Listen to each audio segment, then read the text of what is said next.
Yo, what's up? Today, we're talking about how to handle disrespect from modern women. My name is Kane. I'm the Silver Bachelor. If this is your first time at my channel, welcome. This channel is 100% dedicated to dating advice for older guys. If you haven't subscribed, hit that subscribe button and hit the notification button because I'm dropping a video every day. All right. How to handle disrespect from modern women. First of all, disrespect does not happen overnight. When they say a divorce never happens overnight, it's the same thing. Women don't disrespect men typically overnight. There are little instances, little shit tests that might happen along the way, little tests that eventually grow to a disrespect point. You might not like what I'm about to say, but I blame most of you guys for the disrespect that's happening. And disrespect can be subjective, right? If a woman shit tests you, you might consider that disrespect. I don't. I put disrespect at like getting to the worst category, almost rude.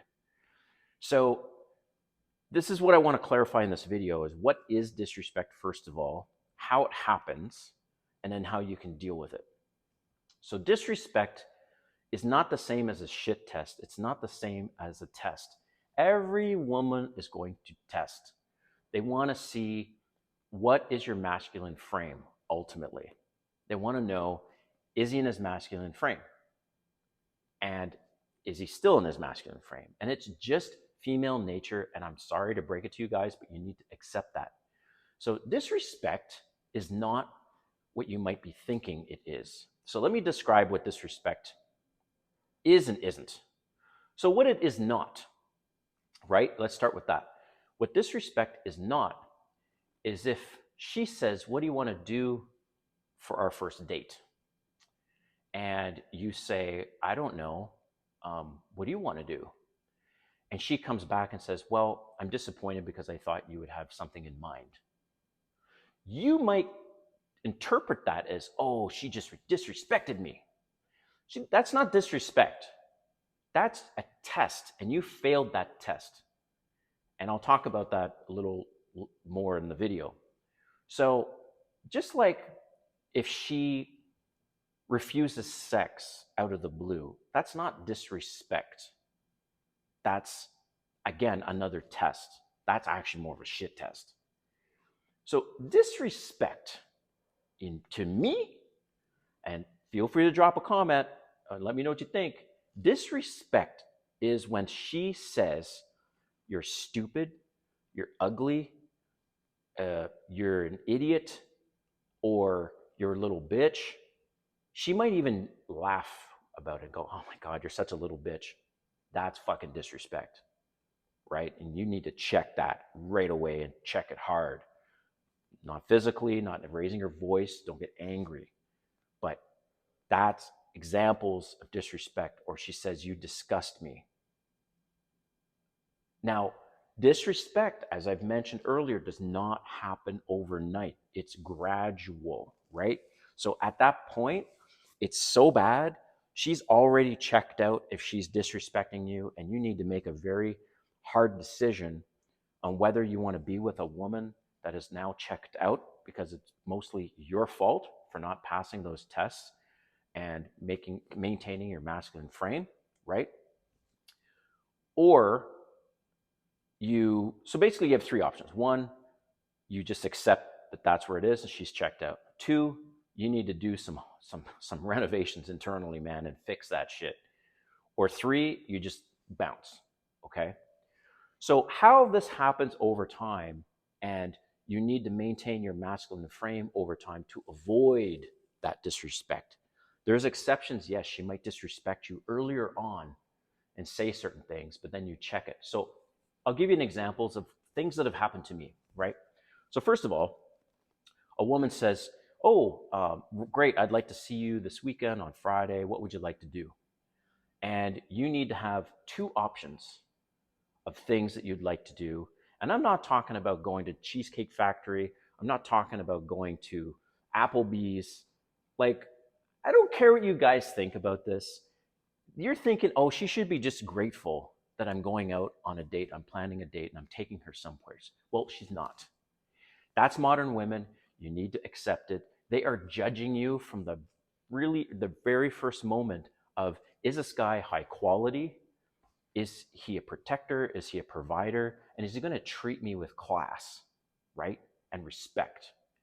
That's the bar. And you're going to just disappoint her if you're thinking you're going to go on your first date to Cheesecake Factory or Applebee's. Then just don't do that. Say, hey, I know this really cute coffee shop.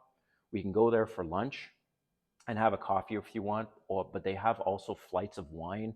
We can have a little flight of wine together. Like, choose, if you want to do something cheap, then go to like a cute little coffee shop, but not Starbucks and not you don't have Tim Hortons. Well, actually, there is a Tim Hortons in the USA because I'm from Canada, so there's a few. But anyways, or you don't want to go to Chick-fil-A.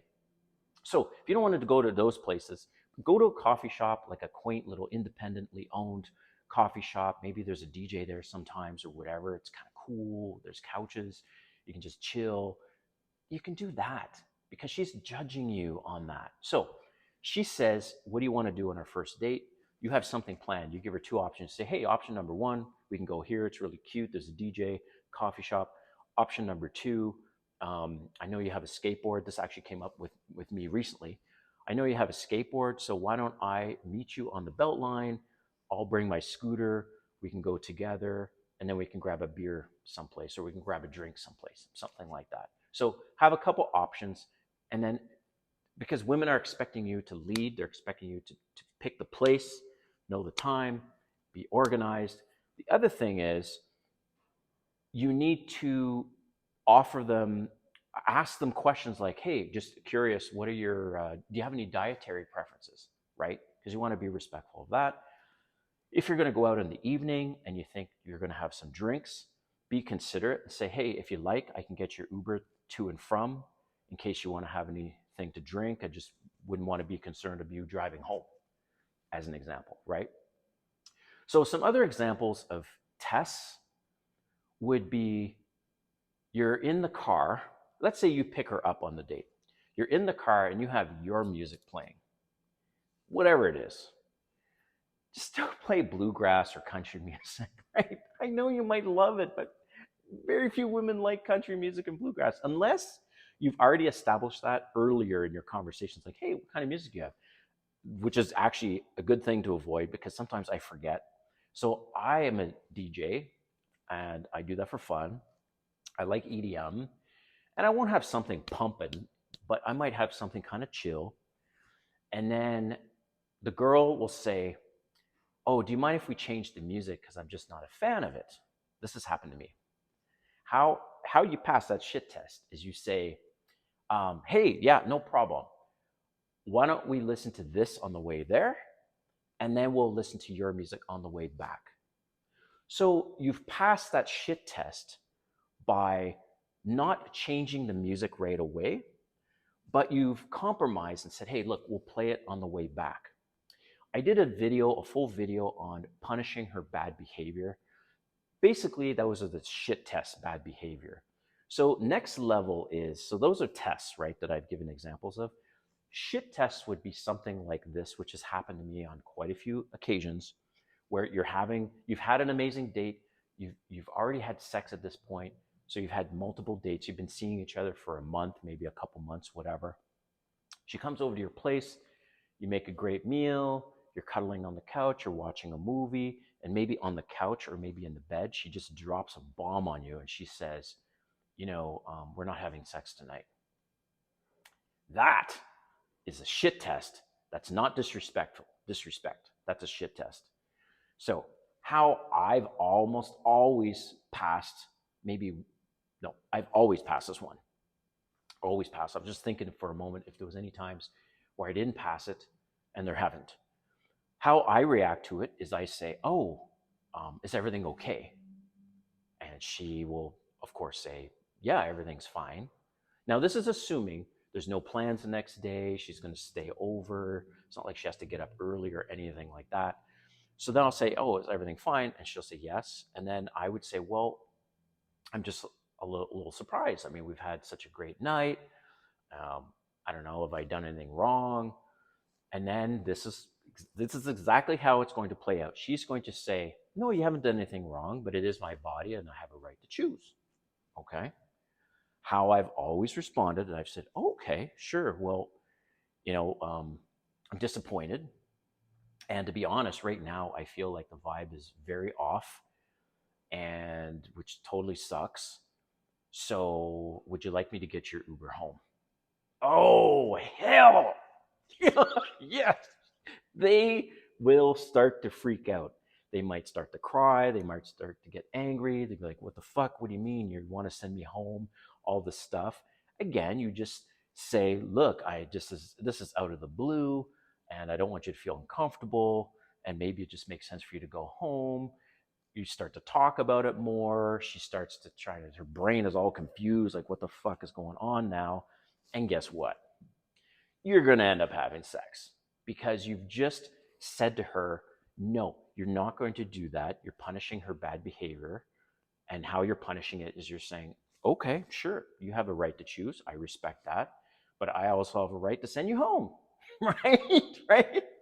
And I'm telling you guys, every time that's happened to me, I have had sex with them afterwards because I'm willing to say, look, fine. Basically, you want to play these games, go home. Then we can start over tomorrow, whatever. So I just given you examples of shit tests, and disrespect. Now, by the time disrespect typically happens, is you failed those tests along the way. So now she's like, this guy is not even the man that I thought he was. He's not in his masculine frame. He's not taking the lead. By the way, one mistake that I kept making in my past marriage, and why I feel this is part of the reason why the divorce happened, is because many times my ex wife would say, "What do you want to have for dinner tonight? What do you want to do tonight?" And my response typically was, "I don't know. What do you want to do? I don't know. What do you want to eat?" So that it's the little things that the woman just over time realizes, you know what? This is not the man that I was hoping for. This is not the man that I want and I need and I desire. And now he's really pissing me off with these little things that he does, and he doesn't even step up to the plate. And that's when the disrespect typically happens. Some women will jump the gun, they'll go from tests right to disrespect. This has happened to me too. So how you deal with the disrespect, and thank you for staying on this long, and I'm not going on and on and on about it, but I'm pretty passionate about this topic, right? So thanks for hanging on here, but I'll conclude with this. The disrespect has happened to me, and this is how I've dealt with it. One time, and just as an example, one time, again, having dinner with the person's over, and I was talking about a situation or whatever. Yes, we were drinking. And she looks at me and she says, "Oh, you're so stupid. Why would you do that? Are you an idiot?" And she laughs. And I just looked at her and I said, "Look, I really don't appreciate what you just said. And I've taken offense to that." She tries to laugh and cover it up. And she's like, "I'm just joking. Why are you being serious?" And I would look at her and say, "I don't want this to ruin our evening, but please don't say that again." Her mood will change 100%. She will not be happy. I usually use the same example in that situation where if all of a sudden she's all pissed off because I called her out on being disrespectful to me, right? If she's all pissed off, frown on her face, and like not interested in being touched or whatever, because women can't take responsibility, they can't take accountability, they have a very hard time with that, not like guys. Then I will just use the same thing that I've said before about the refusing sex. I will look at her and say, "Look, obviously the mood is off. Do you want me to get you an Uber home?" And never have they taken that option. They would now apologize because they don't want to feel rejected, right? So I hope this video was helpful. Let me know in the comments what you think. What has happened to you? How do you deal with the test? Do you have a difference between, do you see a difference between the test shit tests, and disrespect. I want to hear what you think. By the way, I did get some of this information from Psych Hacks, a YouTuber, so PSYC Hacks, and I'll put that link in the description so you can check it out. All right, see you next time.